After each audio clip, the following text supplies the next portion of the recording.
Hello everyone, and we are back today for a chapter from Flamingo that is for Standard 12 English, and the chapter's name is Deep Waters, written by William Douglas. In this chapter, William Douglas tells about his own experiences about his phobia for water. Phobia is a deep fear that has been instilled in his childhood regarding water, and this happened due to two instances in his childhood. Once when he was 3 or 4 years old, at that time his father had taken him to the beach in California. Over there he had been standing in the waves at the beach, hugging his father tightly, but yet the waves were so strong that they pushed him over and he fell into the water with his face in the water. And his father found this funny and he laughed at it. But the author found it very scary, and that put him in fear of water. Another instance that happened eventually when he was 10 or 11 years old was when he went to the YMCA pool to learn swimming. He had this phobia of water, he was scared of water, yet he tried to overcome it by learning to swim. So the YMCA pool, it was on the shallow end, it was some 3 to 4 inches, 3 to 4 feet deep only. But on the other hand, on the deeper end, it was 9 feet deep. What happened one day was that when he was sitting near the pool, at the shallow end of the pool, the 3 to 4 feet end of the pool, one big boy, that is an 18-year-old boy, he picked him up and he threw him into the pool on the deeper end, in the 9 feet deep end. And what happened over there was, as the author fell, he fell in a sitting position in the pool. And it happened like he was feeling it, he was experiencing that fall inside to the bottom of the pool as if it were in slow motion. And his mind, he got really scared definitely, but he was not out of his wits. So what he decided as he was going down into the water, he decided that as he would touch the bottom of the pool, he would jump with the fullest of his strength so that he would come out of the water. But this happened in so slow a motion that when he did hit the bottom of the pool, he did push off, but he barely touched the surface. And his eyes and nose came out, but his mouth did not. And he started falling back inside the pool. And eventually he blanked out. As he was blanking out, as it became darker and darker, he felt that he was dying. But he felt that this was his end, but it was a peaceful and a calm end.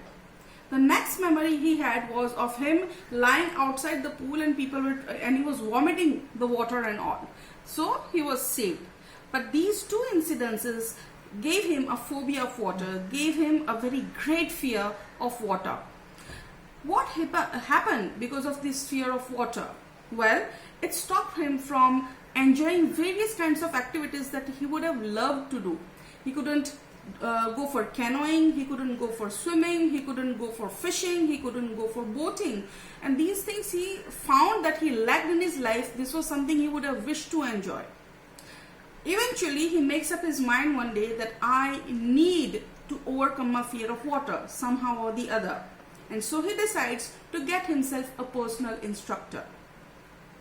What the instructor did was, he put a belt around the author's waist, and that belt the instructor attached to a rope which was attached to a pulley. Slowly he was sent down into the water, and he would go from one end of the pool to the other end of the pool. And if slowly, because he was secured by the rope, he started doing these things. But it took him about 3 months of time to actually start feeling that he could do it without the rope. Eventually, after 3 months of him getting used to it without panicking in the water, his instructor, after that term of 3 months, he started giving him various other kinds of exercises. He let him go deeper and deeper into the pool. He started making him kick his legs in the water, right? Step by step, every exercise that was needed to be able to swim, he was taught one by one. Okay, so the instructor taught him all the exercises that were needed for learning to swim, but piece by piece. So piece by piece, his instructor made him a swimmer. And when the pieces were perfected in their own, then he made an intricate hole out of it. Then he let him swim. At the end, the instructor told him that now you are a swimmer, you can swim in the pool and you are ready. So his deed was done. Okay, the instructor was done with what he was supposed to do. But for the author, the problem was not yet solved, because every time he went into the pool, he still felt that phobia. He still felt a great fear of water, even though now he was able to swim. So he decided to test whether he had really overcome his fear of water. So he went to the Lake Wentworth, which is in New Hampshire, and he swam from there for 2 miles and reached the Stamp Act Island. Okay, now in those 2 miles, while he was swimming from the Lake Wentworth to the Stamp Act Island, the fear of water did strike him. Okay, but that was a momentary thing. When he felt that deep fear again, when he put his face down in the water and saw bottomless water, it again instilled that phobia in him. But that was momentary, because at that time he thought to himself, what is it that is going to happen? What is the worst thing that is going to happen? You know, terror, I defy you, you know. And he continued, and this way he was actually able to overcome his fear of water. Right? So from this, there were 2 things that he realized. First thing is that death in itself is very peaceful. Right? So the thing is, death is not what is to be scared of. What is to be scared of is fear itself. So fear itself is to be feared, because death isn't really the scary thing. Okay? So let us get a recap of this, and let us have a recap. Here is it. Deep Waters by William Douglas. Okay, the author's fear of water was instilled in him because of 2 instances in his life. One, when he was 3 to 4 years old, when his father had taken him to the California beach and he was knocked over by the waves and he got scared. And the second time, when he was 10 or 11 years old, he had gone to the YMCA pool, and an 18-year-old boy had pushed him and thrown him into the 9 feet deep water, which again made him lose his consciousness. Okay, these 2 instances made him really scared of water and gave him a phobia. Okay, now the fear of water became an obstacle to him. In what? In canoeing, in boating, in swimming, and in fishing. Okay, then what did he do? And he decided to do something. He got an idea. Let me get a personal instructor. So he decided to get a personal instructor.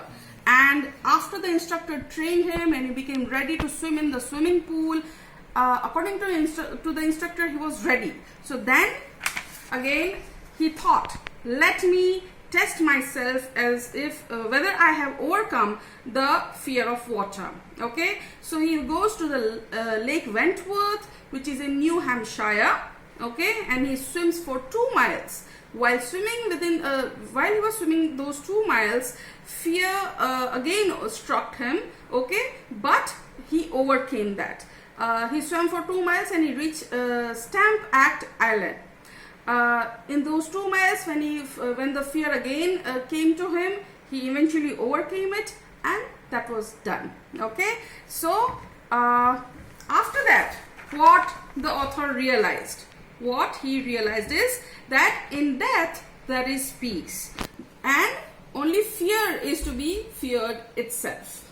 Okay, and the significance of the title is in 2 ways. Because deep waters, what does it signify? The first thing that you think of is deep water, right? So deep water is of course significant of deep water, but the other meaning of this term is to be in big trouble, right? So that phobia of water had put the author in deep trouble.